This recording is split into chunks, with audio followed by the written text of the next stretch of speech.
Is to put it would be in the middle of a wall. Drill's going in now. Hold it. They hit something at 11 feet. That could be where the treasure's hiding. I detected gold. Wow. 100%. Yeah. This is huge. Well, there you go, guys. From the Lagina brothers intensifying their search after finding traces of gold in Oak Island's water to the discovery of an ancient handcrafted ladder leading to a dark, mysterious underwater tunnel, the team's journey has been a nothing short of thrilling. So, without further ado, let's dive in. The brothers and their crew are more determined than ever to solve the centuries-old mystery of Oak Island. After finding traces of gold in the island's water, they've intensified their search for the treasure, even discovering signs that suggest gold in the trees. With excitement running high, they believe they're closer than ever to cracking the 229-year-old puzzle.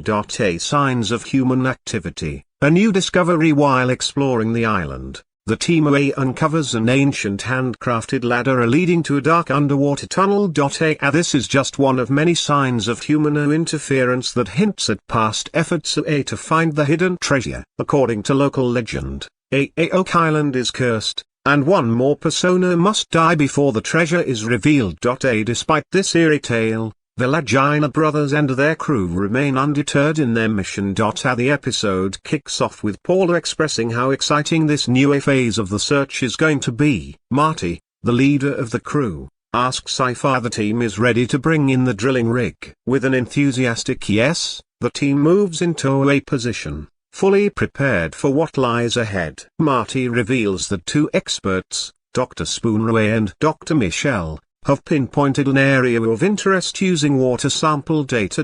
Marty gestures to the location, explaining that this is the very spot they've been discussing. A flashback shows the team sitting together, excitedly talking about their discovery. Dr. Spooner, a geoscientist with lighter hair and glasses, and Dr. Fred Michel, a hydrogeologist, had conducted water tests across the Money Pit area. Their findings suggest that the treasure could be hidden in a 70 by 25-foot area just west of the garden shaft, which they've named the Blob. Enter the baby blob, a more precise target of the flashback continues, revealing that Dr. Spooner and Dr. Michel's latest tests have greatly narrowed the search to a 20 by 20-foot zone at a depth of 80 to 120 feet. The team jokingly calls this area Blob 2.0 or the baby blob.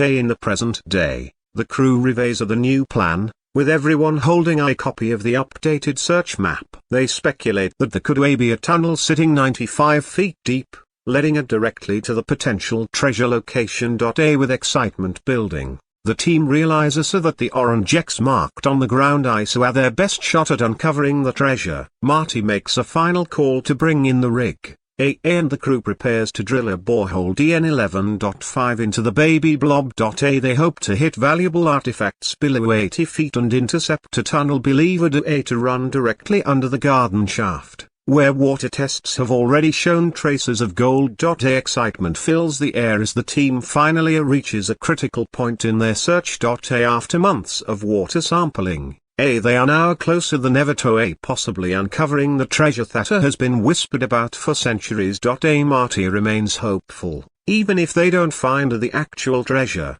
they will uncover something significant to end their season-long hunt. Charles takes charge. Marty steps aside from overseeing the operation, leaving Oak Island historian Charles Barkhouse in charge as the crew begins drilling borehole DN11.5. Meanwhile, the narrator informs viewers that Marty will soon be back on site, but this time with Scott Barlow, Oak Island's operations manager, and Roger Fortin from Dumar Contracting Limited. They prepare to personally inspect the garden shaft, where exciting progress is being made. The reconstruction of the garden shaft is well way past the halfway mark, with the team aiming to reach a depth of 80 feet. Roger estimates they are about 60 feet to underground as they carry out their inspection. Over the past few weeks, the crew from Dumar Contracting has removed tons of muck and water from the old shaft, reinforcing it with watertight wooden levels every 8 feet, known as sets.a. They have also been drilling at various angles to search for evidence of man-made chambers and hidden artifacts. The ladder discovery. As Marty and Scott venture down into the garden shaft, they come across a significant finder, an old handcrafted ladder. Marty is amazed, recognizing it as undeniable proof that they are standing where adventurers and treasure hunters once stood. Scott examines the ladder and remarks on how it was carved by hand, noting that craftsmen back then didn't have modern tools like a wood lathe.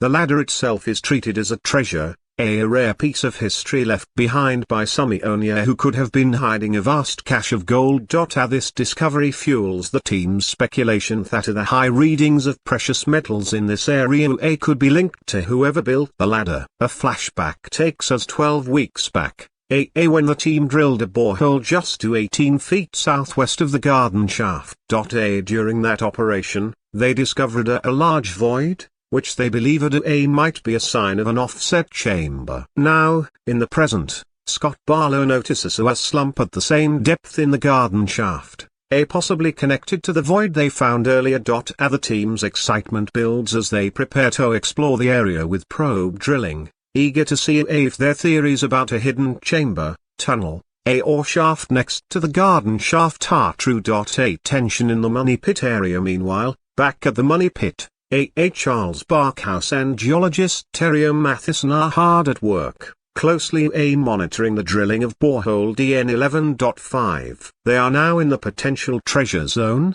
between 80 and 120 feet underground. Andy, a geoscientist, checks in with them, and Terry reports that they've reached depths of 78 to 88 feet, getting closer to their goal. Suddenly, a loud grinding sound comes from the drilling crew, capturing everyone's attention. The screeching noise grows louder, and the drill operator announces that they've broken through something underground. He decides to measure the pipe to understand what happened. As the operator reads the measuring tape, he realizes they've hit an opener space about 1.5 feet wide. Terry watches with concern from the dent, his jaw dropping as he fears something may have gone terribly wrong. The team is left wondering what lies beneath, as they prepare for the next phase of their thrilling investigation into Oak Island's hidden secrets. A surprising discovery. Terry clears things up for the team, explaining that the drill operator hit an opener space 90 feet below the surface, suggesting Theo found a void. The three men in the tent tell the operator to stop drilling for now while Theo discuss what to do next. Charles grabs his phone and contacts the Lagina brothers, Rick and Marty. In a confessional, Rick admits that every time he hears from the Money Pit drill program, he gets excited, especially since DN11.5A is right within the treasure zone they've been focusing on. This area is important because they've put in a lot of effort to find the highest gold values and pinpoint potential voids. Rick wastes no time and heads straight to the site, feeling hopeful. Once the team gathers at the borehole, Mike, the drill operator, explains what happened. At 90 feet down, he felt the rods break away through something and hit an open space about 1.5 feet beyond that. The team wonders if whatever Thea hit might have fallen into the void. Terry looks at a map and points out that DN11.5 is in line with DN12.5 and DN13.5, which form a structure 94 feet deep. They consider the idea that they've hit to another part of a tunnel possibly connected to the high gold readings they found earlier. Time for a core sample. Marty steps in and decides the best way to confirm things is to pull a core sample. He instructs Mike to retrieve it, while Rick shares his hopes that this new void might bring them closer to the treasure. The team eagerly waits, knowing the sample could reveal something big. When it finally arrives, they find chunks of wood, sparking excitement. Could this would be from an older chest used to hide treasure?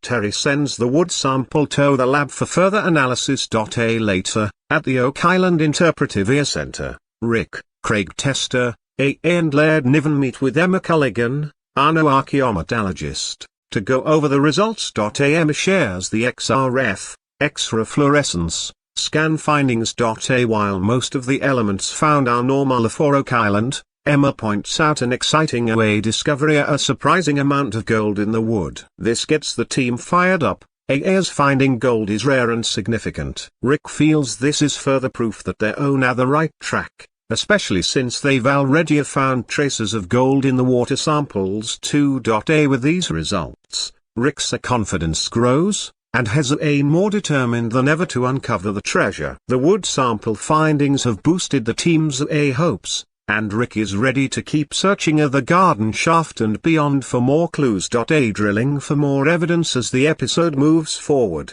The focus shifts to the probe drilling operation inside the garden shaft. The team is on the hunt for evidence of an author void just outside the shaft. Using a hydraulic drill to dig deep into the earth, they plan to drill 12 boreholes, hoping to find more signs of man-made structures or even valuables. The scene then shifts to Rick and forestry technician Peter Romk on lot 26. They're checking out what looks like an old stone wall. Even though Romk's background is in forestry, he has experience building stone walls and gives his expert opinion on the wall's construction. Rick reflects on the garden shaft, sharing how the team has always believed it could provide a unique opportunity if they were smart and humble enough to learn from past mistakes. The team is excited to continue following the trail of gold they've uncovered in the garden shaft as they dig deeper, eager to explore more about the wells on the island and their possible connections to Oak Island's history. The title of the episode, A Well of Secrets, hints that they may be close to revealing a more answers or possibly even more questions about the island's mysteries. Uncovering the secrets of the garden shaft. The Oak Island team continues their exploration in the garden shaft, where they've uncovered trace amounts of gold. As they dig deeper, they hope to uncover more answers, or perhaps even more mysteries. Alongside this, the team investigates the island's mysterious interconnected wells, hoping these might hold the key to understanding the island's past. Marty arrives at the tent outside the money pit, ready to oversee the day's work on the garden shaft. Joining him are Oak Island historian Paul Troutman and Rodney McIlver from Dumar Contracting Limited. The crew is currently working between 50 and 56 feet below ground, refurbishing the shaft, which may connect to the original money pit. This connection could unlock answers to the treasure mystery they've been chasing. Traces of gold in the shaft. Marty shares a special update with Rodney. When they were previously drilling boreholes, Rick, Marty's brother, requested samples of water, soil, and wood. When these samples were tested, trace amounts of gold were found in all of them. In a flashback, we see Rick overseeing the collection of these samples, which were later confirmed by their archaeometallurgist Emma to contain high levels of gold. With this information in hand, the team hopes that deeper drilling will yield more gold, or perhaps larger quantities. As Dumar Contracting moves closer to their goal of 80 feet below ground, the Oak Island crew remains focused on analyzing the materials retrieved from the original structure of the garden shaft. Marty speculates that if they find gold at the 50-foot depth, it could indicate two possibilities: either the source of the gold lies even deeper, or the gold is closer than they expect, possibly emanating from the garden shaft itself. This could lead to the discovery of an offset chamber, potentially the key to their treasure hunt.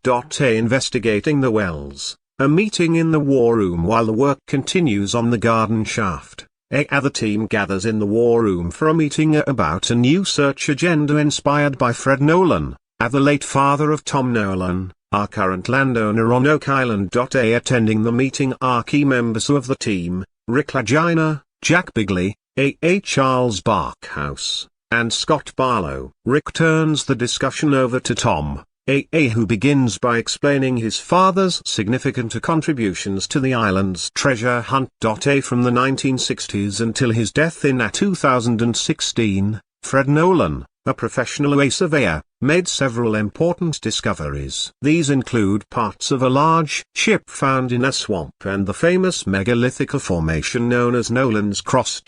Tom recounts a particular discovery from the 1970s when he and his father unearthed a well while working along the outer edge of the swamp. The well, around 10 feet deep, contained a surprising amount of broken pottery at its space, as though someone had smashed everything they owned into it. Unsure of what to make of this find, they reburied it. Tom suggests that this well, located on lot 26, is worth further investigation. Fred Nolan's quadrilateral discovery. Tom also shares another significant find from the 1990s that his father called the quadrilateral, a formation discovered through an offset sightline of Nolan's Cross. The feature, located on the north side of the swamp, consisted of neatly arranged boulders that formed a structure 32 feet long and 10 feet deep, with 3 layers of large stones. Tom notes that the formation didn't seem natural, sparking his father's interest. As Tom shows diagrams from his father's notebook, Rick and the team examine the sketches. The discovery fascinates the group, as no farmer or worker would have likely constructed such a feature for practical reasons, hinting at a deeper purpose they are yet to uncover. With these revelations, the Oak Island crew are now eager to continue both the excavation of the garden shaft and the investigation of Fred Nolan's mysterious findings. Rick Lagina and his team continue to unravel the complex layers of Oak Island's history, finding more clues that point to a significant event having taken place on the island. They discover clay in various colors, with signs of heat or burning, and even pieces of burnt wood fused with the clay. Rick and Dr. Spooner agree that this combination is unnatural, signaling deliberate human activity. Rick goes on to theorize that the quadrilateral structure they've uncovered acts as a safe, sealed with boulders to prevent water from infiltrating whatever lies beneath. He believes that the human-constructed feature could be directly linked to the treasure they've been searching for. In a war room meeting, Rick and the team review our findings from Portuguese historian Francisco Nogueira, who, with the help of Rick's friend Judy, has been delving into the possibility of Portuguese connections to Oak Island. Nogueira's research suggests that the construction methods used on the island, including stone walls and rock fences, resemble techniques from 15th and 16th century Portuguese architecture. He ties this to the Order of Christ, an offshoot of the Knights Templar, which was active during this time period. Notably, Nogueira discusses a missing treasure from the 1580 Portuguese succession crisis, which he believes may have been moved to Oak Island. The Order of Christ and Oak Island. The theory that Oak Island may have served as a refuge for the Order of Christ gains traction as our team considers the historical context. The timeline of Portuguese expeditions and the Inquisition in Portugal aligns with other dates of construction on Oak Island,